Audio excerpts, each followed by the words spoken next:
Bonjour à toutes et bonjour à tous et bienvenue sur notre chaîne Insufflons l'amour. Nous sommes Sophie et Anne-Sophie et à travers nos transmissions et nos partages de cœur, nous vous guidons sur le chemin de l'éveil, de la conscience et de la reconnexion à votre véritable essence. Aujourd'hui, nous avons la grande joie de recevoir Sandrine Dupuis. Sandrine Dupuis est hypnothérapeute et artiste. Passionnée par le lien entre l'art et la non-dualité. Elle est également l'auteure de plusieurs ouvrages, dont Meurs mon fils, je t'aime et Manuel pour vivre et accompagner le deuil, disponible sur Amazon.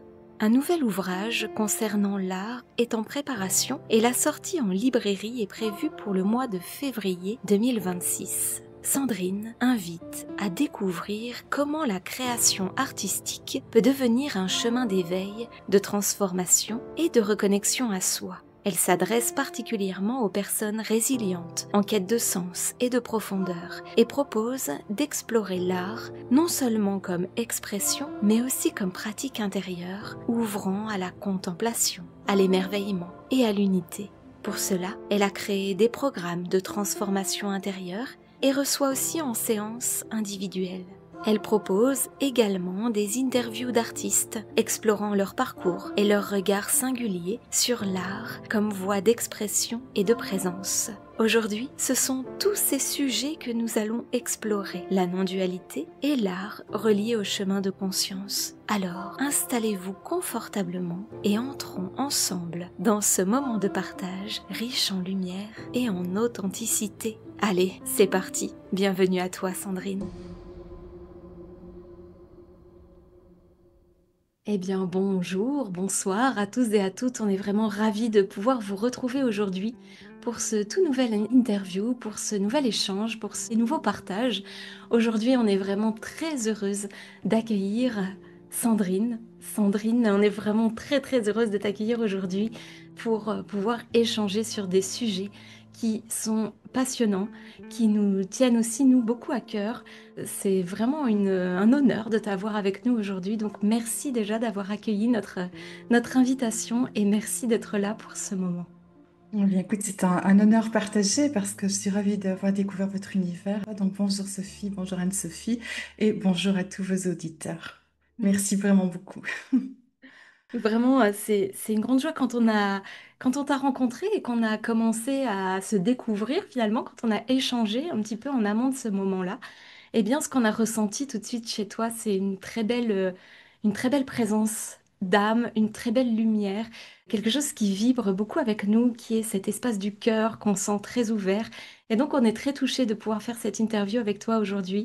Et on avait envie justement d'aborder des sujets qui te sont chers, je crois, qui sont ce sujet de la non-dualité et Mhm. aussi de l'art, parce que tu es une artiste et on en parlera. Et la première question, pour rentrer un peu tout de suite dans le vif du sujet, la première question que j'avais envie de te poser, c'est la non-dualité. Si toi, tu devais l'expliquer, c'est quoi pour toi la non-dualité?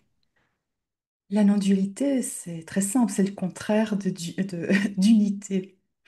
Donc, la dualité, c'est le fait d'être deux, de se sentir séparé des autres et du monde. La non-dualité, c'est le sentiment d'unité et ce joli mot de présence que tu as évoqué, c'est cette présence en soi que l'on ressent. Mhm. Et ça, c'est quelque chose qui vibre en toi, que tu as découvert, rencontré, que tu as reconnecté. Comment c'est arrivé à toi cette notion de non-dualité? Comment est-ce que tu l'as captée? Comment est-ce que tu l'as perçue? Alors au début, c'est un mot que j'ignorais complètement. C'est l'existence, c'est mon chemin de vie qui m'a amené à ça. Donc il y a un peu plus de 12 ans, 13 ans même, j'ai perdu un de mes enfants. Et quand on est dans cette douleur difficile du deuil, eh bien, on cherche tout d'abord un moyen pour en sortir.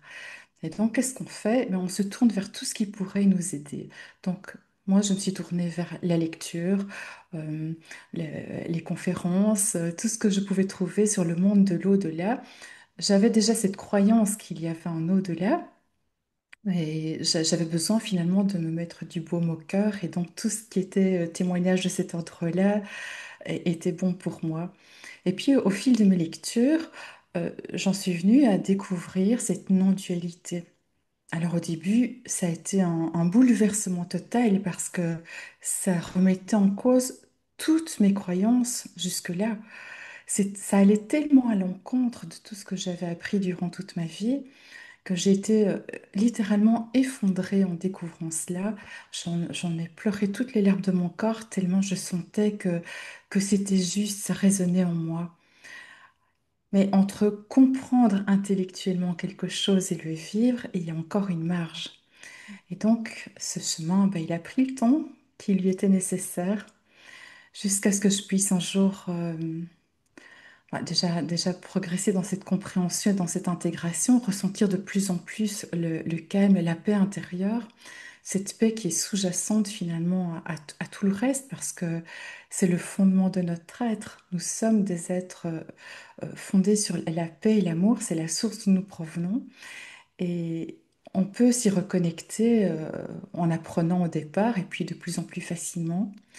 Mais ça a été jusqu'au point de bascule, c'est-à-dire euh, ce jour que je n'oublierai jamais où le personnage s'efface, donc moi, Sandrine, je m'efface, et c'est la conscience qui prend conscience d'elle-même à travers mes yeux, à travers moi finalement, mais c'est un autre moi, c'est un moi plus profond, c'est ce qu'on appelle le soi, le tout, l'unité.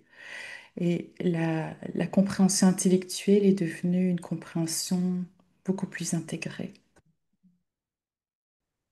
Merci, merci beaucoup pour ton partage. En effet, ce que j'entends aussi, c'est ça, c'est ce moment où le personnage disparaît ou en tout cas se met à une autre place pour que la conscience puisse vraiment venir s'intégrer. Le mot qui me venait, c'était pour que la conscience puisse venir s'incarner.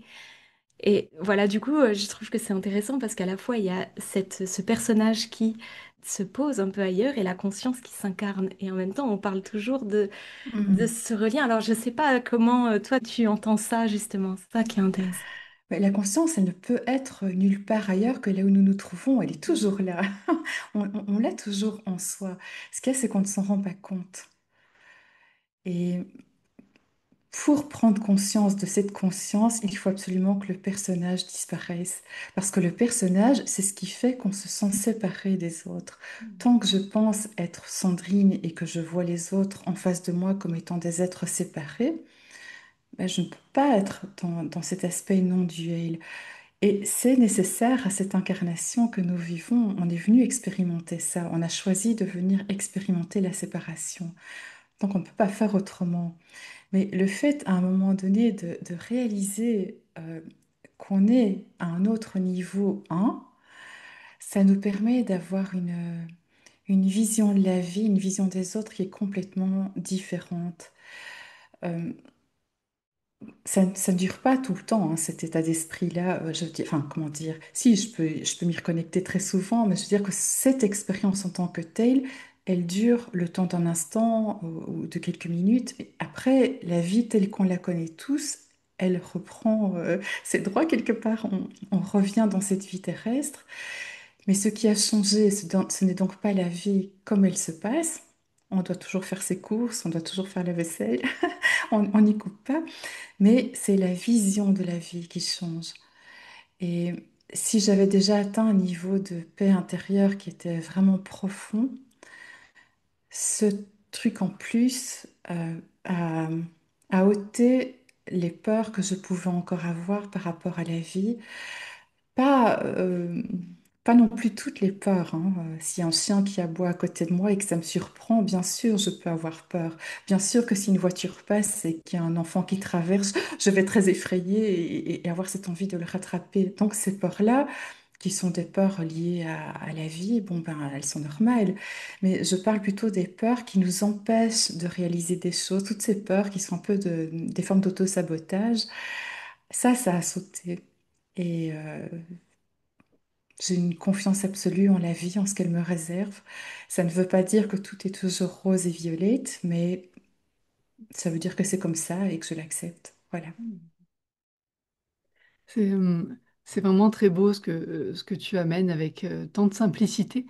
En effet, c'est cette notion qu'une expérience du soi, de la non-dualité, elle se vit l'espace d'un instant et qu'après, il y a tout un chemin à faire Mm. justement pour l'incarner ici sur Terre, parce que l'idée, c'est bien ça, c'est comment on l'amène ici dans nos pas sur Terre, même s'il y a bien sûr ce qui est en lien avec la survie qui continue de s'activer, parce que notre être humain est ainsi fait. Il n'empêche qu'il y a une sérénité, une paix qui s'installe petit à petit. Et ça demande une vraie œuvre sur soi, cet après-contact de la non-dualité ou du grand soi. Et je trouve que c'est un message qui est joli à transmettre pour pas qu'il y ait cette confusion aussi de penser que c'est un but à atteindre, que c'est une fin en soi finalement de contacter comme ça ces Mm. espaces. Et En qu'après, fait, ben, oui. et l'après, c'est quoi? Ben, l'après, c'est le retour ici sur Terre et de continuer son incarnation, en effet, en faisant grandir sa conscience. Ouais. Moi, j'avais très envie de vivre cet éveil. C'est quelque chose que je trouvais incroyable quand j'entendais le témoignage des autres. Et quand j'écoutais les autres, ils avaient du mal à trouver les mots pour expliquer ce que c'est. Et puis finalement, maintenant, ben, j'en suis au même point. C'est très difficile à expliquer parce que c'est quelque chose qui se vit. On n'en doute absolument pas au moment où ça se vit. On est certain que c'est ça. Donc, toutes les personnes qui se demandent, tiens, comment est-ce que je l'ai peut-être vécu ou pas? Ben non, s'il y a un peut-être, c'est non, parce qu'on ne peut pas en douter quand ça se produit. Mais c'est vrai que si on pense qu'on est arrivé au sommet, ça, c'est pas le cas du tout. C'est juste une expérience. Ensuite, cette prise de conscience, par contre, elle nous mène à continuer cet épluchage, à continuer à enlever toutes les couches, les croyances, les idées qu'on a depuis toujours, sur lesquelles on est focalisé. Et c'est ça qui continue en fait. Mais ça se fait avec fluidité. En fait, la grosse différence entre le développement personnel et ce cheminement d'éveil, il se situe là. Quand on fait du développement personnel, ce qui a été mon parcours de vie jusqu'à ce moment-là, c'était dans l'idée de devenir meilleur que ce que j'étais. Mhm. Donc, il fallait apprendre à mieux gérer ses conflits, il fallait apprendre à mieux gérer son temps, il fallait développer sa confiance en soi, enfin tous les grands thèmes du développement personnel. Et à partir de ce cheminement d'éveil, alors là, les choses sont devenues différentes. Il n'y avait plus besoin de faire un effort pour être quelqu'un de différent. Ça allait de soi. C'est-à-dire que ben, il y a des choses où ça sera toujours peut-être ma personnalité, ce qui me différencie de quelqu'un d'autre, ma singularité, on va dire. Et puis tout ce qui est de l'ordre du jugement, de la critique, etc. Mais ça se fait naturellement parce que quand on comprend qu'on est le un, quel est l'intérêt de critiquer ou de juger quelqu'un d'autre, puisque ça a l'effet boomerang et ça me renvoie à moi-même finalement. Donc ça se fait tout seul. C'est vrai que j'aime beaucoup que tu poses cette différence entre ce développement personnel et cet éveil, ce chemin d'éveil. Parce que souvent, on a des personnes qui viennent nous demander, mais comment je peux être ou devenir la meilleure version de moi-même? C'est un peu la quête aussi qui peut être là. Comment je peux faire encore mieux que ça? Comment je peux être encore mieux que ça? Et souvent, on n'a pas une réponse à leur donner, mais c'est juste d'être déjà. C'est ça. En fait, je pense que cette réponse, c'est aller à l'intérieur de soi, se reconnecter à cette intériorité, à cette présence en soi. Et plus on se connecte, plus on fait l'exercice d'y aller, d'y retourner, plus ça devient quelque chose de naturel jusqu'à ce que ça soit notre état de tous les jours finalement. C'est ce qu'on entend dans l'expression. Je l'avais jamais entendu avant et là je l'ai entendu quand tu as dit ça va de soi. Et en fait c'est ça, Ah oui, c'est ça vrai. va, ça va vraiment de soi, Ouais, c'est-à-dire que c'est ça. c'est là. Et puis C'est vrai. il y a quelque chose qui se vit, qui se ressent et en effet là il y a une évidence qui se passe, il y Ah, a quelque chose qui arrive et en effet ça va de soi. ah, c'est vraiment joli ça, ce que tu viens de relever. Oui, vraiment. Ouais, ça n'avait pas fait tilt alors que j'adore les jeux de mots, mais c'est beau ça, oui. tu vois, je l'avais jamais entendu et je l'ai entendu C'est parce que ça. tu as pu le dire avec ce que tu posais comme Oui, mot. Mais justement, ça venait vraiment éclairer oui, ça. Et je trouve que au-delà du jeu de mots, c'est en effet intéressant que les personnes qui nous écoutent puissent entendre ça. C'est vraiment, alors moi je le pose ici dans l'espace du cœur, voilà, de faire confiance aussi à ce qui est là, à ce qui est déjà là, même si on le perçoit pas encore, ou même si on le sent pas encore, ou même si on n'a pas vécu une expérience du soi. Finalement, cette non-dualité, elle est déjà là. hmm. C'est la petite graine de l'arbre, hein. C'est la petite graine du pommier.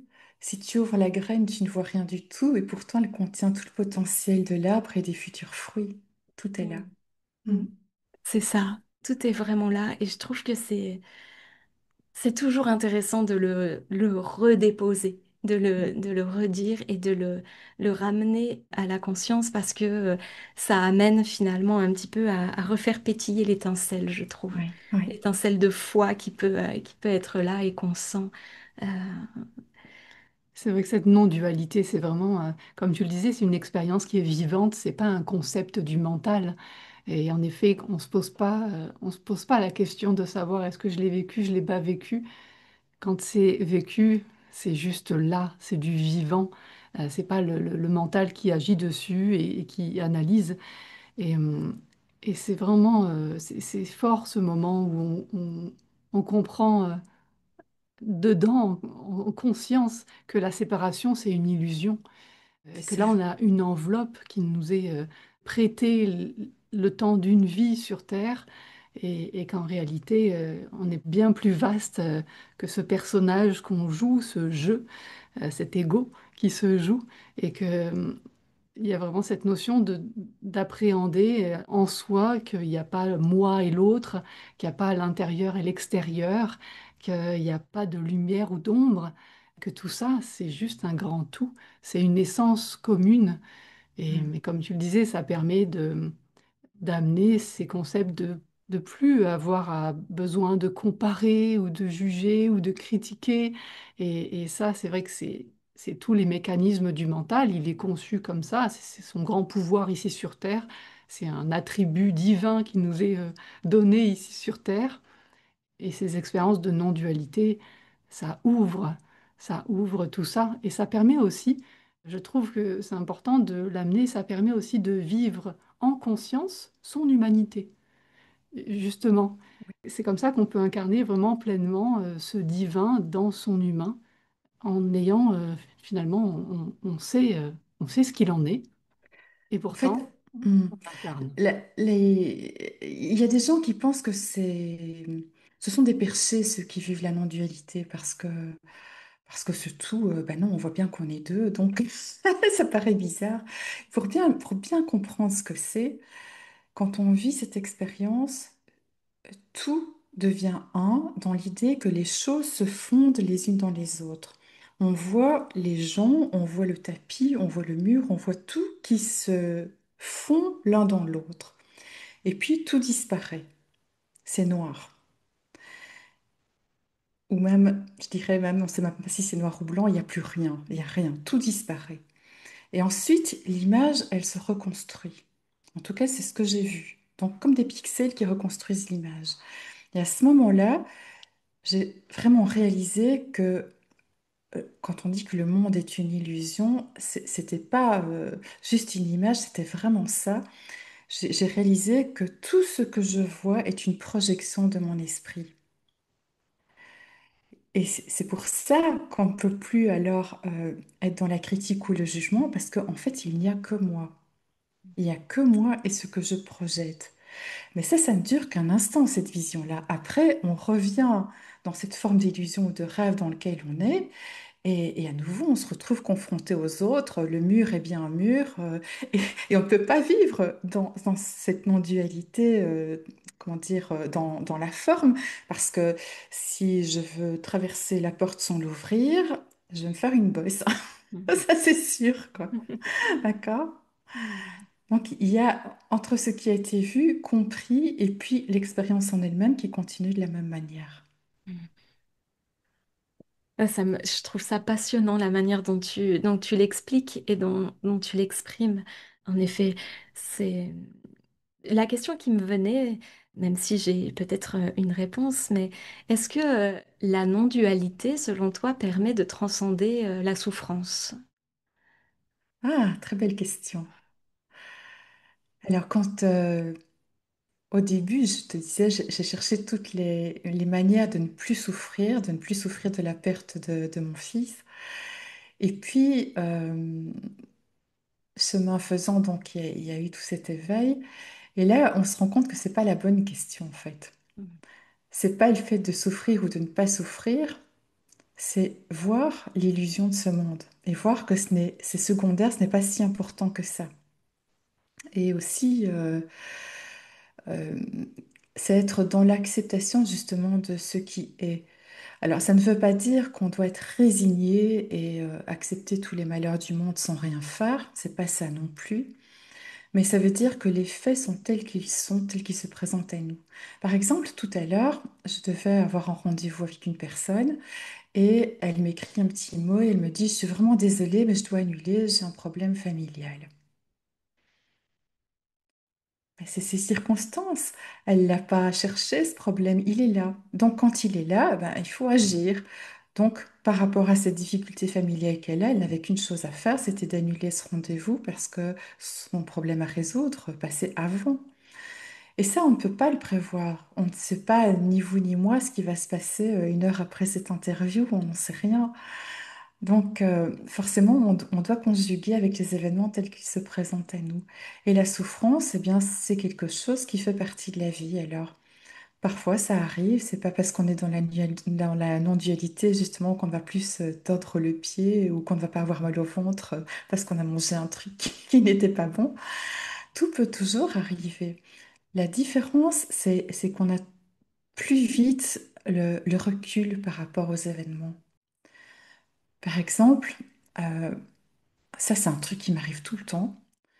Si je sens que quelqu'un est en train de m'irriter parce qu'il se conduit ou il dit quelque chose qui ne me plaît pas, j'ai à peine cette irritation qui pointe le bout de son nez que j'ai l'effet miroir. Et immédiatement, je me dis, ah, qu'est-ce que ça vient chatouiller en toi qui n'est pas encore clair? Ou bien, je vois vraiment cette colère, cette irritation comme arriver vers moi, comme si elle avait une forme, si tu veux, qu'elle venait pour prendre possession de moi. Et donc là, hop, tout de suite, c'est stop, quoi. Donc, il y a un peu d'autodérision à ce moment-là, de se dire, ah, tu t'es encore fait prendre au piège. Voilà. Mhm. Ça permet aussi de réagir plus rapidement, en tout cas de se prendre en responsabilité peut-être plus rapidement aussi, peut-être aussi face à ses émotions. Ce que tu dis quand on sent qu'il y a quelque chose, mais je ne suis pas obligée d'incarner le costume de mon émotion en C'est fait. ça. Mais je Mm. peux vraiment me rendre compte que, ok, il y a cette émotion, ça vient me chatouiller un peu. Je peux prendre la responsabilité d'être pleinement acteur, actrice de C'est qu'est-ce que ça. je veux en faire. Est-ce que je souhaite vraiment plonger complètement dedans et du coup être dans la réaction de mon personnage ou est-ce que finalement je choisis de m'en distancer ou d'observer en effet, tiens, qu'est-ce que ça vient me dire à moi? Qu'est-ce que ça C'est vient... ça. Et ça, je trouve que c'est aussi très intéressant de ramener ça aussi parfois de la même manière. Des personnes viennent échanger avec nous et nous disent, mais oui, mais on peut avoir cette impression que quand il y a eu ces expériences comme ça ou cette conscience qui est là, bah presque tout est beau et les émotions, elles n'ont plus lieu d'être. Or, on rappelle souvent qu'une émotion, en fait, est très très courte. Ça dure pas très longtemps. Et nous, on leur explique en tout cas, parce que pour nous, l'émotion est important dans le terme aussi de emotion, énergie en Mhm. mouvement. Donc, c'est vraiment de laisser le mouvement se faire sans pour autant aller y plonger. Ah oui, c'est un merveilleux cadeau, les émotions, en fait. Si on n'avait pas d'émotions, on n'aurait aucune conscience de ce qui nous traverse. C'est vraiment comme cette petite lumière rouge qui clignote, qui s'allume et qui attire notre attention, en fait, sur quelque chose. Oui. Et ouais, je trouve que c'est... Et puis, en tout cas, pour moi, l'émotion est aussi un vecteur de création. C'est quelque chose qui vient animer. À un moment donné, je ressens quelque chose et je sens que ça m'anime, ça m'inspire. Et alors, je peux avoir cette envie de créer. Et là, je te parle à toi aussi en tant qu'artiste parce que je sais que tu crées, tu peins. Et comment est-ce que, justement, cette non-dualité, comment est-ce qu'elle s'est inscrite en toi, dans ton œuvre, quand tu crées, quand tu te laisses inspirer? Est-ce que ça a Hmm. modifié quelque chose pour toi ou pas? Ah, complètement, Ouais. complètement. Tu sais, quand j'étais aux études, ben, j'essayais de faire bien, j'essayais d'appliquer ce qu'on m'enseignait. Et puis, j'ai toujours essayé de faire bien, en fait, à tout niveau dans ma vie. Je te parlais de développement personnel, mais tout était un peu cadenassé. J'essayais d'être la femme parfaite, d'être la mère parfaite, de dessiner parfaitement. Enfin, tu vois, il y avait ce côté parfait dans ce que je faisais. Et puis, cette non-dualité a vraiment ouvert les portes. C'était une libération complète. Il n'y avait plus d'attente, il n'y avait plus de recherche. euh, et beaucoup, beaucoup, beaucoup plus de spontanéité, beaucoup plus de permission. Oh, j'ai fait des choses incroyables depuis, mais vraiment. Et alors, au niveau de la créativité, eh bien, j'étais submergée par les idées. Mais alors, il y était un moment, par exemple, où j'écrivais des petites phrases, des petits jeux de mots. Je teignais la lumière le soir et j'avais à peine éteint que, hop, j'avais une autre idée. Alors, je rallumais, j'écrivais. Et des fois, ça pouvait durer 2 heures comme ça, où je riais toute seule dans mon lit parce que je m'amusais moi-même des jeux de mots qui arrivaient. Mais ça a été une foule de trucs comme ça, quoi, hein. Au niveau créativité, tu vois, pour le moment, je dessine. Je ne sais absolument pas ce que je vais dessiner avant que ce ne soit fait, en fait. Je prends mes pinceaux, ou je prends les crayons, que ce soit de la peinture ou autre chose, et je m'y mets, et je ne sais pas ce qui va sortir, mais ça sort. Et pareil pour l'écriture, pareil pour des tas de projets. Et la grosse différence aussi, c'est au niveau de cette spontanéité, c'est que je me lève le matin avec une idée, par exemple, ben, je réfléchis pas pendant 3 heures, hop, je m'y mets, je le fais, quoi. Et Mhm. donc, c'est une vie extrêmement riche, extrêmement enthousiasmante, c'est de la joie tout le temps, en fait. Alors, c'est exactement le mot que j'allais employer et c'est ce qu'on ressent beaucoup en t'écoutant Ouais. et en te voyant, c'est cette joie. Il y a quelque chose qui est très présent et très joyeux. Et j'entends vraiment joyeux comme on a l'habitude de le dire aussi. On dit que la joie, c'est la paix en mouvement. Et, Mhm. euh, et il y a vraiment ça Ouais. qu'on retrouve beaucoup chez toi et ça fait beaucoup de bien de le voir. Et je dis vraiment, non pas seulement de l'entendre, mais aussi de le voir. Donc vraiment, merci pour cette lumière-là déjà que tu diffuses. Ah, écoute, c'est la joie du partage, ça. Et c'est vrai que c'est une joie qui n'est plus là pour une raison particulière, c'est une joie qui est là comme un état, en fait. Mm. Et encore une fois, ça ne veut pas dire que je ne peux pas traverser par un moment plus difficile ou être prise parfois par un doute par rapport à quelque chose, mais ça ne dure pas très longtemps, c'est pas aussi intense qu'avant, c'est plus court aussi. Et oui, il y a cette joie, cette paix. Tu vois, la paix, c'est pas chercher le calme dans le sens pas de bruit. C'est la paix dans le sens, je ne suis plus en guerre contre quelque chose ou contre quelqu'un. La paix, c'est ça, hein. C'est pas la même chose que la sérénité, hein. La sérénité, c'est être détendu, être au calme. La paix, c'est ne plus être en guerre contre quelque chose ou quelqu'un. Et c'est cet état de paix qui permet d'accueillir tout ce qui arrive. Et qui donne, c'est vrai, cette joie du coup. Euh, oui, j'aime bien l'image que tu as donnée. C'est bien, c'est ça. C'est une parole de Bouddha, il me semble. Oui, je me Ah, l'approprie, mais c'est sûrement plus, c'est plus à Bouddha que Je je l'ai pense que pris. c'est Bouddha, parce que c'est un ami à moi qui est moine tibétain, Ouais. qui me disait ça tout le temps, donc je pense que ça doit être ah, je crois que euh, tu disais que c'était Bouddha qui était un ami à toi. Ben, c'était bien aussi. aussi. Oui, oui, c'est Aussi. un ami très présent. Bah, finalement, dans cette non-dualité, on est amis, ou en tout cas, on est Exactement. reliés C'est au ça. tout, Oui. au tout. Et, et ouais, c'est vraiment passionnant, je trouve, Mm. parce que c'est changer son regard. Et ça fait du bien de changer son regard. Souvent, on partage aussi à notre communauté ou quoi, il y a beaucoup de questions sur, ah oui, est-ce qu'on vit dans la 3D, est-ce qu'on vit dans la 5D, Mm. comment est-ce qu'on fait pour quitter le monde de la matière et puis gagner un monde plus spirituel. Et souvent, on leur dit, mais et en fait, il n'est jamais question pour nous de quitter le monde de la matière. C'est simplement de changer son regard. C'est d'avoir un Mm. regard différent sur les choses qui sont là. Et alors, on parle souvent d'avoir un regard observateur, de se poser en observateur, mais là, j'ai envie, avec ce que tu partages, je trouve, d'amener une petite nuance à cette notion d'observateur. C'est qu'on peut être observateur, c'est-à-dire élever son regard, mais tout en étant pleinement acteur, et pas C'est juste ça. spectateur. Tu es l'observateur et l'observé en même temps. C'est ça. Oui. Tu es le Et- récipient qui contient et le contenu en même temps. Tu es l'écran de projection et le film qui est projeté. C'est ça. Mm. C'est toujours, il n'y a plus de ceci ou cela, c'est ceci et cela. Mm.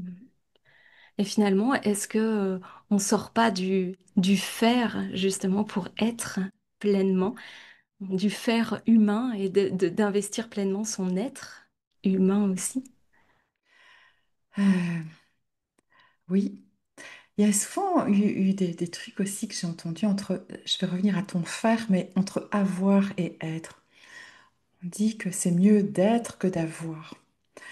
Et moi, je suis pas d'accord avec ça. Parce que si on est, on a. Et le faire, c'est un faire qui devient différent. C'est-à-dire que tu as le faire par obligation, le faire, je dois faire ceci, euh, et qui devient un je fais avec plaisir, je fais parce que ça m'anime, je fais parce que c'est chouette. Tu vois? Donc je suis encore beaucoup dans le faire, mais c'est plus le même faire. Mm. Mm. C'est un faire beaucoup moins rigide. Oh, il n'y a pas photo. C'est vrai. Mais c'est joli, en effet, c'est du faire animé de l'être. Et oui, ouais, ça me rappelle vraiment une discussion que j'ai eue justement avec mon grand ami qui est moine bouddhiste. Et je sais que je lui ai posé beaucoup de questions par rapport à ça, à l'être et le faire. Et justement, il me disait, en fait, au départ, en effet, on est beaucoup dans le faire avec peu de présence. Puis, on commence à accueillir la présence et être vraiment être. Et il me disait, mais l'étape d'après, c'est comment tu peux faire en étant. Mm. Parce qu'ici, sur Terre, en tout cas pour l'instant, il y a la matière, il y a en effet cette création qui est là. Et ça, c'est toujours ce qu'on dit. On aime bien dire que c'est comment on spiritualise la matière et comment on matérialise la spiritualité. Ça marche dans les deux sens, mais c'est vraiment ça. C'est ici, là, dans la matière et la création, l'art. C'est tellement ça. C'est tellement d'être inspiré et d'insuffler ces inspirations dans ces créations qui deviennent matière. Et voilà, et ça nous parle beaucoup parce Mm. que on est beaucoup, beaucoup en création tout le temps, finalement, de plein de manières différentes. Ça peut être par le mouvement, par les échanges aussi, par le dessin, voilà, tout ce qui nous anime. Et je trouve ça très inspirant de, Ouais. d'avoir Tu cette sais, mm. conscience-là. Tu sais, quand j'allais au cours de peinture, on avait appris une technique qui s'appelle la technique du cerveau droit quand on dessine. Je ne vais pas rentrer dans les détails, mais un des exercices, c'est que quand tu fais un portrait, bon, bah, une personne qui fait un portrait, elle va dessiner le vol du visage, elle va dessiner les cheveux, les épaules, etc. Et en fait, l'idée, c'est de voir qu'il y a aussi tout ce qu'il y a là autour. Et donc, tu peux dessiner un portrait en ne te concentrant pas sur le visage, mais en te concentrant sur les formes à l'extérieur, tout autour de ce visage. Et c'est une autre manière d'apprendre les formes, les proportions, etc. Et donc, ça, c'est ce qu'on m'avait enseigné. Et puis, avec la non-dualité, ça a pris une dimension beaucoup plus importante, puisqu'il y avait eu le côté fondu entre le personnage, les murs, etc., ce que j'avais pu voir. Et donc, maintenant, quand je dessine, c'est pas un portrait et autour des formes, c'est un tout, tu vois. Et ça donne une autre manière encore d'appréhender le dessin quand on le pratique. Comme tu le disais, c'est être vraiment présent dans ce qu'on est en train de faire, mais vraiment à fond. Et la présence, c'est quoi? C'est le fait justement d'être à fond dans ce qu'on est en train de vivre, de ne pas laisser son esprit voyager dans le passé, dans le futur, mais d'être bien là au moment que l'on est en train de vivre. Mm. Et l'art, c'est vrai, ça peut nous amener vraiment à ça, parce que quand on le pratique, ben voilà, on y est, hein. Mais quand on observe, si on prend le temps de contempler et de se laisser vraiment ressentir les formes, les couleurs d'un tableau, d'une sculpture, peu importe, eh bien, on peut en arriver aussi à ressentir cette présence en soi. C'est le calme qui s'installe, d'abord le calme, la sérénité, et puis on arrive à cet état de paix, cet état d'accueil. J'entends aussi et je vois, en même temps que tu parles, je vois le dessin qui est en train de se dessiner, le visage qui se dessine. Donc j'ai beaucoup de choses derrière, derrière les yeux qui se passent en ce moment. Et du coup, je vois aussi vraiment ça comme une respiration, en fait. On parle beaucoup d'inspiration. Je suis inspirée, donc hop, je laisse descendre finalement ce souffle divin en moi et par l'espace du cœur, ça passe à travers mes mains pour que je puisse C'est aller ça. dessiner, aller créer. Mais finalement, quand en effet j'observe aussi ce que j'ai fait, donc on revient dans le faire, mais le faire qui a été inspiré aussi, qui a été en présence, quand j'observe ce que je fais, je peux aussi, ça peut remonter dans l'autre sens. C'est ça. Finalement, il y a vraiment ce chemin. Alors, j'allais dire ce chemin en duo, mais qui en fait, qui amène une unité complète. Ça se fait Mhm. vraiment ensemble, ce mouvement. Et enfin, moi, j'ai envie d'inviter les personnes qui nous écoutent, là aussi, à oser aller poser du dessin ou des traits ou des couleurs sur une feuille devant elles et juste d'être dans cet état aussi de recevoir finalement le cadeau de leur inspiration C'est ça. pour voir parce que voilà souvent il y a ce frein de dire mais oui mais moi je sais pas dessiner, ça ne va pas être, ça va rien représenter, les couleurs je sais pas les assembler. J'ai vraiment envie de dire aux personnes qui nous écoutent là de vraiment oser et de laisser faire parce que ouais, mais de laisser faire, de laisser être, de laisser les mains guider parce que je ressens que ça peut vraiment les conduire à au moins ressentir, percevoir, goûter à ce que peut être aussi cette non-dualité. C'est ça. Pour moi, c'est un chemin. C'est un des chemins qui peut y conduire. Oui, oui. Mhm. Donc toi, tu accompagnes des personnes sur ce chemin-là de Écoute, l'art. ça a suivi mon propre Ouais. cheminement. Au début, bah, j'étais touchée par le deuil. J'avais repris les cours en soins palliatifs et donc j'ai eu envie de transmettre aussi ce que j'avais appris et compris et intégré. Je voulais aider spécialement les mamans qui avaient perdu un enfant et ça m'arrive encore de le faire. Après, ben, il y a eu ce cheminement d'éveil qui m'a conduit à aussi amener les autres sur ce chemin-là. Et puis aujourd'hui, j'ai le bonheur d'inviter des artistes que j'interviewe, mais des artistes qui ont aussi cette dimension spirituelle, qui sont intéressés par le sujet et qui montrent à travers leurs œuvres ben, la beauté de leur réalisation, mais aussi cette présence, cette créativité, cette joie qui est là.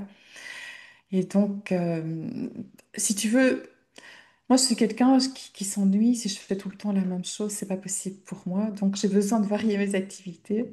Et j'aime peindre, j'aime écrire et j'aime accompagner. Donc, je fais les trois et je jongle avec ça, suivant les moments de la journée ou les moments du mois. Mm. Mhm. Et ça te nourrit. Beaucoup, beaucoup. Ça rend mes journées pétillantes parce que je me lève en me disant, tiens, je suis plutôt d'humeur à écrire, plutôt d'humeur à peindre. Et s'il n'y a pas de rendez-vous qui sont fixes, ben, je peux me permettre justement de choisir l'élan du cœur à ce moment-là. Puis il y a des choses qui sont fixées évidemment dans l'agenda, ça c'est normal, hein. Voilà. Mhm. En tout cas, tu nous partageais hors antenne, là, quand on s'est rencontrés, que tu avais cet élan de quand tu sens quelque chose, tu y vas. Et je trouve ça très très beau et je trouve ça chouette que les personnes puissent aussi découvrir que oui, c'est possible de sentir quelque chose et puis hop, Ça, d'y aller. c'est ça.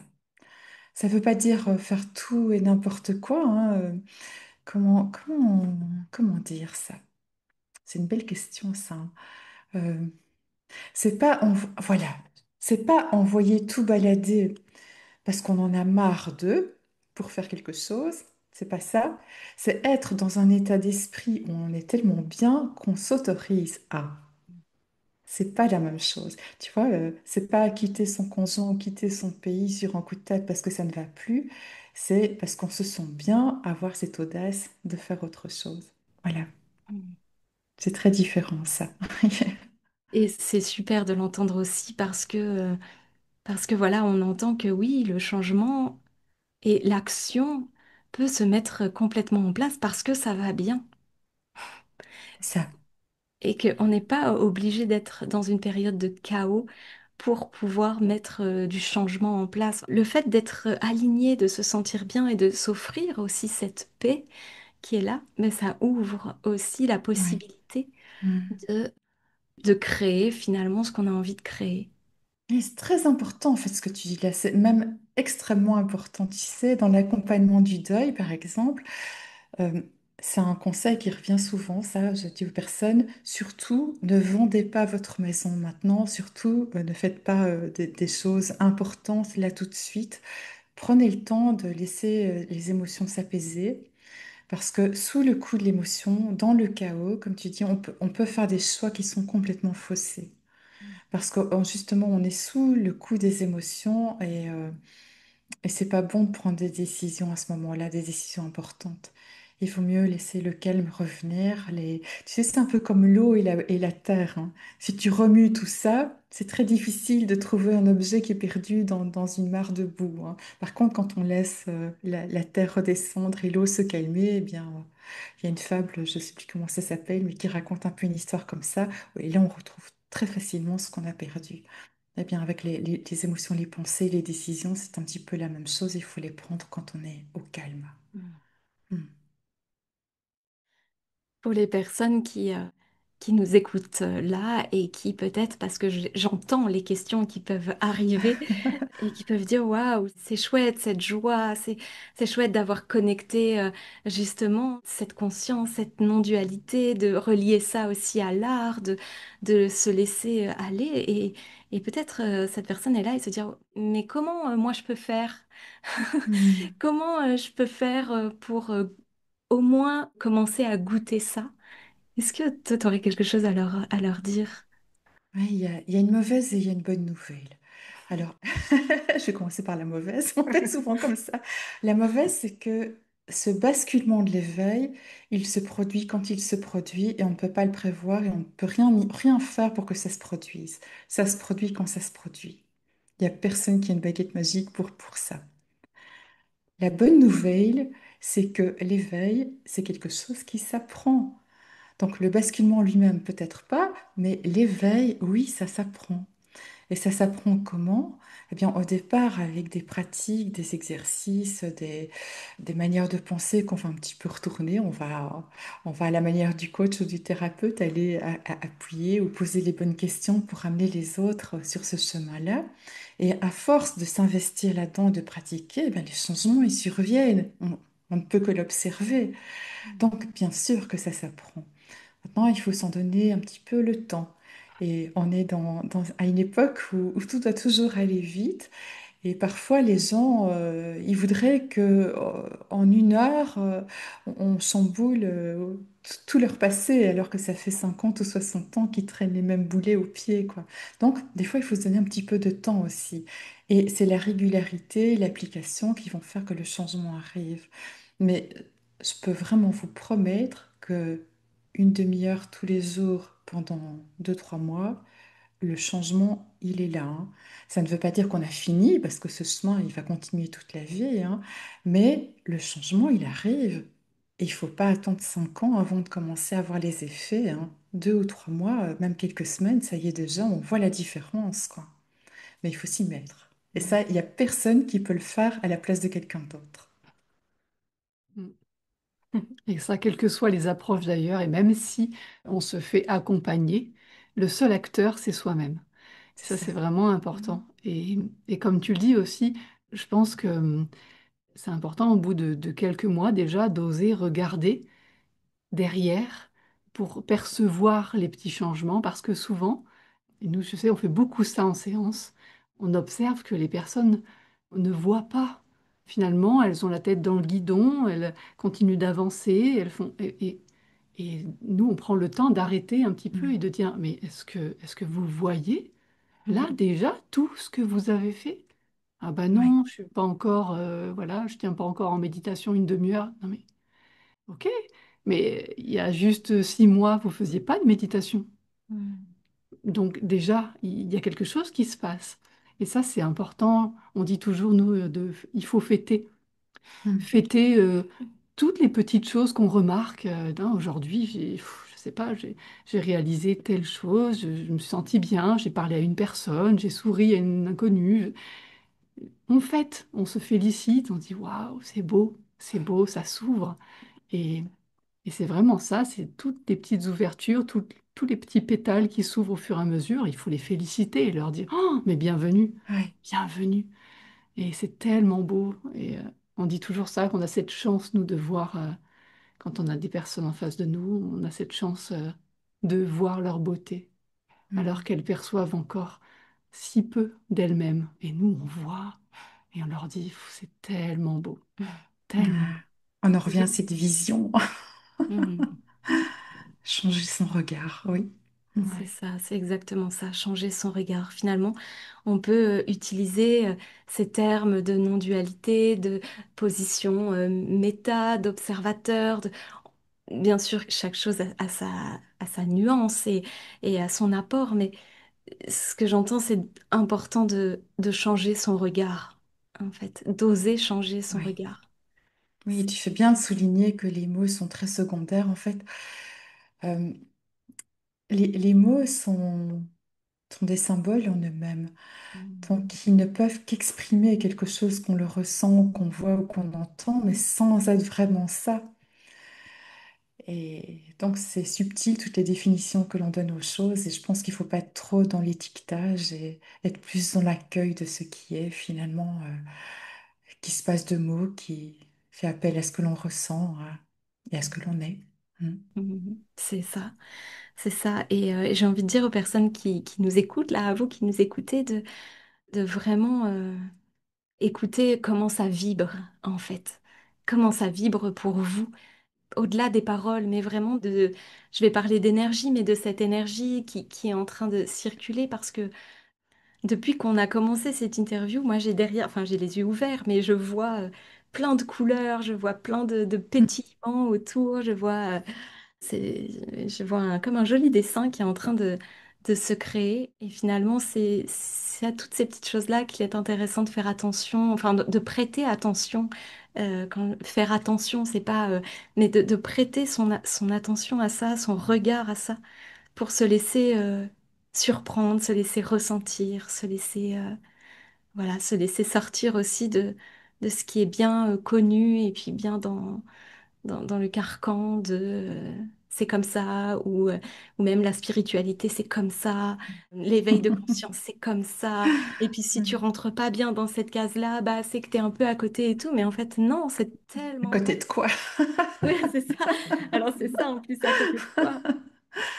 Non, mais c'est Euh, bien ce que tu dis là, et c'est bien aussi que finalement dans des émissions comme la vôtre, eh bien, on puisse voir des personnes différentes qui ont chacune une manière d'être, voilà, une coloration qui est la leur, et il y en a pour tout le monde en fait. On est quand même quelques milliards sur cette terre, donc des accompagnants, il en faut plusieurs aussi, et c'est bien que chacun puisse aller, comme tu le dis si bien, là où ça vibre, là où on se sent bien, là où ça résonne avec nous-mêmes. Ouais. C'est ça, sans se contraindre à aller sur une voie parce Voilà, qu'on a voilà, entendu dire que c'était la voie, voilà. mais de vraiment se permettre Oui, d'accueillir et voilà. d'ouvrir et de laisser être. Mhm. Mhm.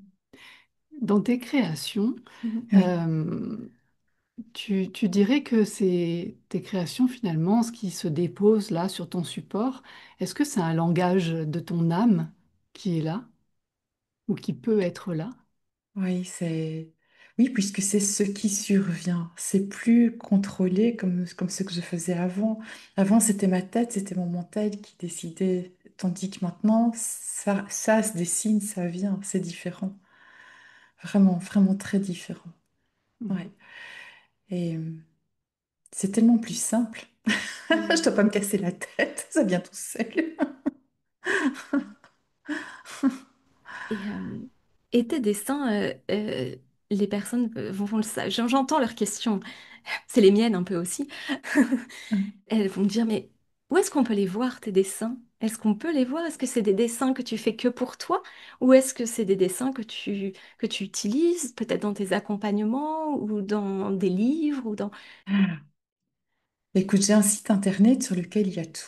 Donc, il y a une galerie d'art qui reprend une partie de mes travaux, pas tout, hein, parce que on va pas tout afficher non plus. Puis, il y en a encore qui sont en construction maintenant. Je ne sais pas encore trop ce que je vais en faire, donc un pas à la fois. Il y a moyen d'acquérir les originaux, mais aussi des reproductions à moindre coût sur papier d'art. Donc, voilà, comme ça, il y en a à la portée de tout le monde. Et puis dans mes accompagnements, eh bien, j'ai créé un programme spécifique qui s'appelle Spiritual Eclosion, l'éclosion spirituelle. Alors pourquoi je l'ai mis en anglais? C'est une petite anecdote, mais au moment du décès de mon fils, j'ai entendu pas mal de messages à ce moment-là et il m'a parlé en anglais plusieurs fois alors qu'il savait très bien que je ne parlais pas l'anglais. Et donc, chaque fois, il y avait comme un petit fou rire que j'entendais dans l'au-delà, comme si c'était une petite blague, tu vois. Et puis, je devais aller traduire ce que ça voulait dire. Et c'est comme ça que j'ai eu oui, des révélations sur des choses que je ne savais pas, puisque ça m'arrivait dans une autre langue. Donc, c'était un peu anecdotique. Et quand j'ai créé cette formation, j'en avais créé une autre qui s'appelle Adaptative Solutions. C'est là qui est des solutions adaptées au deuil, si tu veux. Et les deux, quand je me suis dit, tiens, quel est le titre que je vais donner, ben, les mots sont arrivés en anglais. Et du coup, j'ai pris ça aussi comme un petit clin d'œil de là-haut. Bah, je les ai gardés en anglais tout simplement. Mais bon, éclosion spirituelle, ça dit bien ce que ça veut dire. Et, bah, et oui, comme je suis dans le monde artistique, forcément, j'invite les personnes à réaliser des choses. Alors, il ne faut pas du tout être artiste pour pouvoir le faire, hein. C'est des choses très simples, mais qui vont faciliter le changement de regard. Parce que je vais les amener à par exemple, il y a dans une des formations, je ne sais plus laquelle, je leur propose de réaliser un portrait en quelques minutes. Et le comble, c'est que tout le monde le réussit. Parce que je leur explique comment faire. C'est quand même, ça paraît difficile de faire un portrait.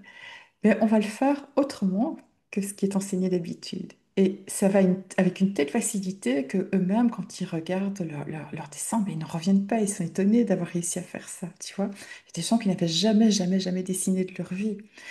Et donc, bon, ça, c'est le truc le plus, le plus spectaculaire. Mais pour les autres activités, ça va nous amener à être dans cette présence, à être là. Tu sais, il y a des formations où on axe sur la méditation, il y en a où on va axer sur les questions, etc. La mienne, elle fait un petit peu de tout. J'essaye de... Bah, comme je pratique l'hypnose, bah, tu vois, il y a cette approche-là aussi qui permet aux gens d'aller vraiment à l'intérieur d'eux-mêmes en écoutant la voix et en se laissant guider. Donc, il y a des approches différentes parce que comme on a des canaux d'apprentissage qui sont différents, ben, ça peut toucher un petit peu tout le monde de cette manière-là. Et puis, j'utilise ben, les cordes qui sont à mon arc hein, pour en faire bénéficier les autres. Donc, ça, c'est un programme qui dure 3 mois. C'est mon programme le plus large, le plus grand. Adaptative Solution, il est sur YouTube gratuitement. Tout le monde peut aller le voir. Il y a une cinquantaine de vidéos pour accompagner le deuil. Donc, c'est à la portée de tout le monde. Il y a un manuel qui l'accompagne. Voilà. Alors, sinon, j'ai réalisé des podcasts au sujet d'un courant miracle qui a pour moi été un livre très important dans mon cheminement. Et ben, j'organise de temps en temps des ateliers plus petits, en une ou en quelques soirées sur des sujets. Il y en a un bientôt qui est offert aussi avec ma chaîne Art TV, parce que j'ai deux chaînes YouTube. Et avec Art TV, comme on a atteint les 1000 premiers abonnés, eh bien, j'offre un atelier à tout le monde pour fêter ça. On va dépasser ensemble le syndrome de la page blanche avec tous des petits trucs et astuces. Voilà. Donc, oui, c'est simple et c'est vraiment abordable. Bon, pour tout ce qui est date, calendrier, bah, il suffit d'aller voir sur le site, tout est là, quoi. Ça donne envie. Oui, J'ai- on mettra tout en descriptif. dessous la vidéo. De toute Je, manière, tous les liens. je vais Oui. regarder mon agenda. Ah, chouette. Oui. Non, c'est très, très inspirant. Et puis, il y a quelque chose aussi qui vibre beaucoup de chez toi à chez nous. C'est aussi cette ouverture à tout le monde, j'ai envie de dire, mais à tous les budgets ou à tous Mm. les... Enfin voilà, c'est pas élitiste ou quoi, j'aime pas trop ce mot, mais c'est le premier qui vient. Mais voilà, tu as une très, très grande ouverture comme ça, d'amener ce qui est là pour toi, de le partager en fait. Aussi, il y a Oui, quelque chose oui. d'important pour Oui, toi. tu sais, quand j'entends les gens parfois qui râlent parce que c'est cher, ils disent, oh oui, mais les thérapeutes, c'est toujours pour les riches, machin, etc. Bon, je suis pas forcément d'accord, mais je peux comprendre que quand tu n'as pas beaucoup de moyens, bah, c'est difficile de sortir l'argent d'une séance. Et là, je crée à partir du mois prochain un groupe de parole. C'est 11 euros par mois. Et le premier mois, c'est offert. Comme ça, tout le monde peut venir tester, voir ce que c'est. Et on va parler de vos difficultés. On verra sous l'angle de la non-dualité, justement, comment avancer, comment dépasser ces problèmes. On va tester, on va voir si ça fonctionne. Et puis, quitte à réajuster par la suite. Mais voilà, je lance ça à partir du mois d'octobre. Ah, super. Donc ça, on peut retrouver aussi sur ton site ou sur Oui, tous bien sûr. les réseaux. Et je crois qu'il y a aussi une sortie en librairie prévue d'un livre en février Ah, 2026. oui, Je c'est sais ça. pas Là, si on là, peut c'est en encore un parler. petit peu, c'est un Oh, on peu n'en tôt parle parce pas que si encore. on peut l'évoquer, mais enfin, pas plus que ça, parce que c'est vrai que c'est pour le mois de février, donc on a Ouais. encore un peu le temps. Mais ça va parler de tout ce dont on vient de parler aujourd'hui, de la présence en soi et du regard que l'on peut avoir sur les œuvres d'art, justement, de ce qu'elles nous apportent dans notre vie, quand on est capable de les observer et de ressentir et aussi de réaliser par soi-même. Alors, c'est axé spécifiquement sur la peinture parce que c'est mon domaine, mais j'évoque un petit peu quand même la danse, la musique, le théâtre, parce que toutes les formes d'art, évidemment, sont concernées. Voilà. Voilà, bah, février 2026, c'est un peu loin et en même temps, pas tant que ça, parce que ça nous donne Oui. déjà envie d'aller regarder et qu'il soit déjà là. Donc, c'est super que tu aies pu nous en parler un peu. Mhm. Vraiment, merci, merci beaucoup. Euh, J'avais une question ouais. sur tes créations et ces créations qui viennent avec cette conscience de la non-dualité. Est-ce que ça t'arrive, est-ce que tes œuvres sont conçues finalement dans cette conscience de la non-séparation entre toi, l'artiste, ton œuvre, le support, et la personne qui va regarder ou qui va l'acquérir? Est-ce que tu vis ça en toi? Cette notion-là que tout est relié et que finalement, au moment même que tu as cette inspiration, on pourrait dire que tu es un peu le média entre l'inspiration et la personne à qui c'est destiné. Tu vois, quelque chose comme ça Mhm. qui se crée. Alors, la personne, si je la vois extérieure à moi, c'est encore autre chose. Quand je peins, bon, tous les artistes en général, hein, quand ils sont en train de produire une œuvre, ils sont quand même assez dans ce qu'ils font. Ils sont dans la présence, même s'ils ne s'en rendent pas compte, même s'ils n'emploient pas ces mots-là, même s'ils te disent qu'ils sont profondément athées, il n'y a rien à faire. Ils sont dans la présence pour pouvoir réaliser leur œuvre, mais ils n'en sont pas conscients. Donc, d'office. Mais ce qu'il y a de différent maintenant dans ce que je propose aujourd'hui par rapport à mes dessins d'autrefois, c'est qu'avant, il y avait la forme principale et le fond autour, tandis que maintenant, tout est confondu l'un dans l'autre. Je peux plus faire autrement, il y a plus cette séparation. Il y a... Ouais. Hmm. Et ça surgit, je peux pas dire autrement aussi. Ça surgit, ça... Je te dis, je ne sais pas ce que je vais faire avant de commencer. Hmm. Alors maintenant, il y a des personnes qui m'ont demandé de réaliser quelque chose spécifiquement pour elles. Et c'est pas un problème non plus. C'est un petit peu différent, mais par exemple, un thérapeute de telle orientation, je vais pouvoir lui réaliser quelque chose. Euh, on va parler des couleurs qu'il aime, des couleurs qu'il n'aime pas, parce que les deux sont importantes dans ce que je vais réaliser. Et puis, je peux peut-être y ajouter quelques symboles qui vont faire référence à son métier, si c'est pour mettre dans son cabinet, par exemple. Donc, ça ne... C'est pas embêtant du tout, au contraire. À nouveau, ça fait travailler un petit peu l'imaginaire et la créativité. Voilà. Hmm. Hmm. Je te demandais ça en fait parce que, tu vois, on vient décorer les tambours qu'on a derrière et on remarque qu'on a on a l'impression vraiment d'être ce lien entre l'inspiration et la personne à qui il est destiné. C'est-à-dire que quand la personne rencontre le tambour, c'est une évidence, même pour nous, on le Ah voit, oui, on dit ah ben oui, c'était le sien.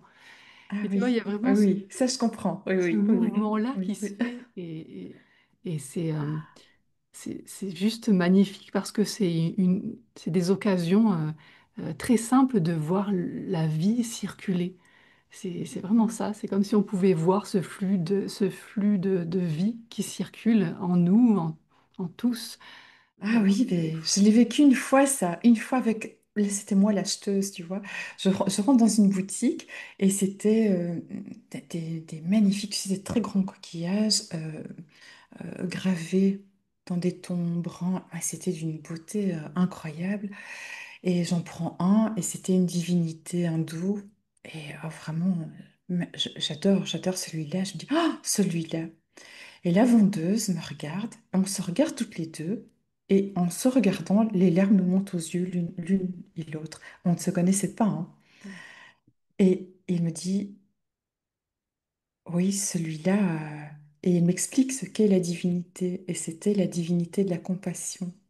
Et c'était au moment où j'étais en deuil et que je créais tous ces trucs autour de la compassion, tu vois.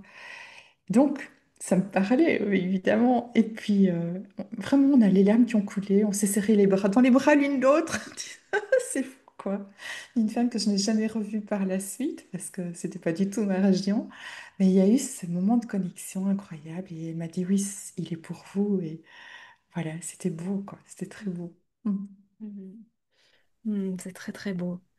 C'est dans tous ces moments-là aussi que qu'on sait on est relié, qu'on est un, qu'on est l'autre, qu'on est tout. C'est ça. Tu vois, oui, c'est ça. Même quand on n'a pas conscience de ces mots-là, qu'on ne sait pas ce que ça veut dire, inévitablement, il y a des moments de la vie où ça se passe. Mhm. Tout le monde a vécu ça, hein, un jour ou l'autre. Mm. C'est ça, je pense vraiment, et encore une fois, toutes les personnes qui nous écoutent, je pense que tout le monde l'a déjà vécu.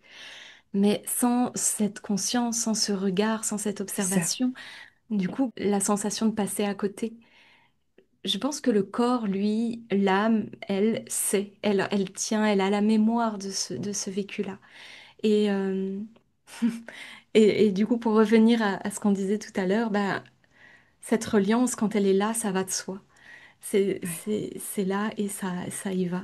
Donc c'est très beau et je pense que c'est important que les personnes entendent que ce n'est pas inaccessible et que dans le quotidien, en changeant ce regard, en observant, en ouvrant un peu davantage ses bras, j'ai envie de dire, mais du coup cet espace du cœur, on peut vivre ce goût, en tout cas, ou percevoir ce goût de la reliance, de tout. Vraiment.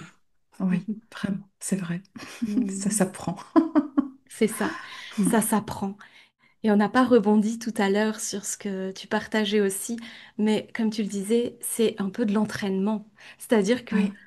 voilà, on s'octroie ce temps, une demi-heure tous les jours, ou 20 minutes, ou finalement presque peu importe le temps, un temps qui soit juste pour chacun, pour pas que ça devienne une contrainte qui fait que c'est un peu difficile, mais en tout cas quand même un engagement.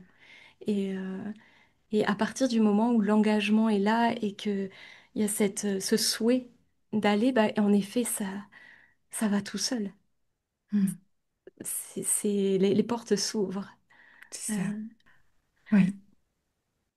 je pourrais parler avec toi pendant des heures. Et moi aussi. On va venir te voir. À moins que ce soit le contraire. Bah oui, mais viens. Euh, c'est vrai que ouais, finalement, cette non-dualité, tu vois, c'est un peu une forme d'art de vivre, j'ai envie de dire, tu vois. Ah, Pour, oui. Pour amener un peu du jeu ouais, de c'est mots ça, pour amener aussi du sur... jeu de ouais. mots dans ton art à toi. Et c'est un art de vivre. C'est une façon de voir le monde et d'oser s'engager dans le monde. C'est Et, ça. euh, et voilà. Il y a ceux qui disent que c'est des perchés. Ben, Ma réponse, ce serait, est-ce que tu es heureux? Alors, si tu es heureux, continue à faire comme tu fais, c'est très bien. Mais je pense que la plupart des gens euh, ben, ne le sont pas toujours totalement. Alors, pourquoi ne pas essayer notre manière de faire, quoi? C'est ça. Mm. Autant essayer, il n'y a rien à perdre, il faut Voilà, à il gagner. y a rien à perdre. En fait, ça aussi, tu vois, Ouais. plein de gens s'imaginent que quand on est dans un chemin spirituel ou un chemin d'éveil, on va y perdre quelque chose, puisqu'il y a cette idée de perdre l'idée du personnage que l'on est. Mais c'est totalement faux.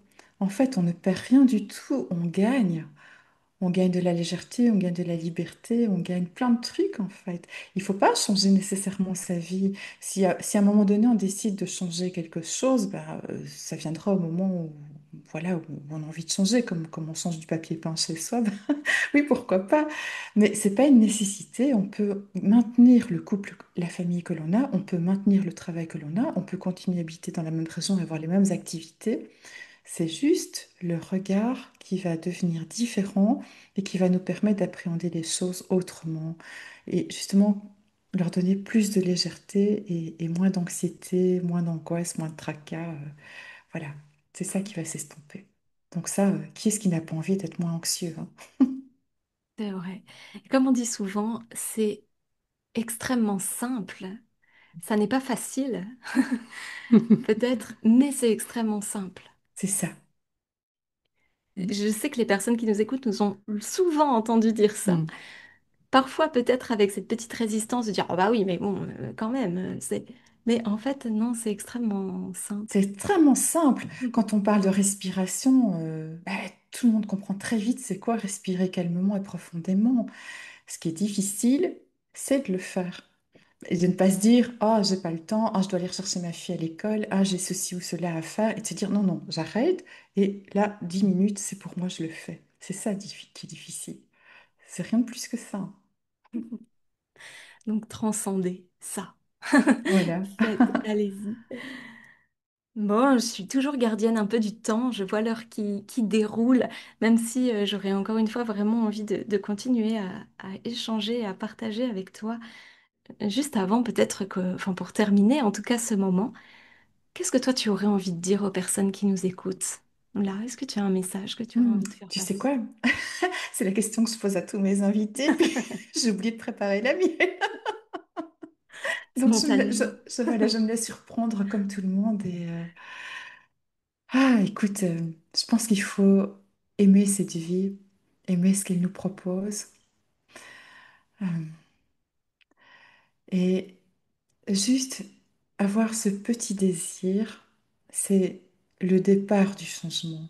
S'il n'y a pas le désir, forcément, on n'arrive nulle part. Il faut avoir cette petite étincelle qui nous donne envie, qui nous dit, bon, allez, cette fois-ci, je m'y mets. Et arrêter de reporter à plus tard ce qu'on peut faire maintenant. La plupart des gens qui entrent dans un chemin spirituel, un chemin d'éveil, ce sont des personnes qui ont vécu un traumatisme et qui, pour échapper à la douleur, entreprennent un chemin. Ça, c'est dommage de devoir attendre de souffrir pour en arriver là. Donc, si vous n'êtes pas en grande souffrance, eh bien, n'attendez pas d'être percuté par un camion ou par autre chose. Allez-y, engagez-vous, mais faites-le avec le chemin qui vous inspire, avec la personne qui vous accompagnera, qui vous inspire. On est suffisamment nombreux pour qu'il y ait du choix. Mais faites-le et faites-le avec vraiment cet engagement, ce désir de changer votre regard. Et vous verrez que ça va se faire et que c'est beaucoup plus facile que ce qu'on imagine. Mm. Merci, merci infiniment pour ce message. Je sens que ça va résonner et vibrer. Ça vibre en nous, déjà, Mm. ça nous touche beaucoup. Mm. Donc, merci infiniment d'avoir encore une fois accueilli notre invitation, d'avoir été là avec nous pour partager ce moment-là. Merci à toutes les personnes qui ont été là, qui nous écoutent, que ça soit là maintenant ou que ça soit en replay un peu plus tard. Voilà, au moment de la diffusion de cette vidéo. Vraiment, si vous appréciez, si vous aimez, si vous avez envie de partager ces jolis messages, ben, n'hésitez surtout pas. Parce que ce qu'on a envie d'amener, finalement, c'est ça. On a parlé finalement pas mal de cette ouverture de cœur pendant ce moment. Et c'est ce qu'on a envie d'amener aussi, de permettre au cœur de s'ouvrir. Donc allez-y et on se retrouve à tout bientôt pour un prochain rendez-vous. Et d'ici là, on vous fait des gros bisous. Et Sandrine, merci infiniment d'avoir été là avec nous. Merci à vous, vous êtes très belles toutes les deux. Merci. Merci beaucoup.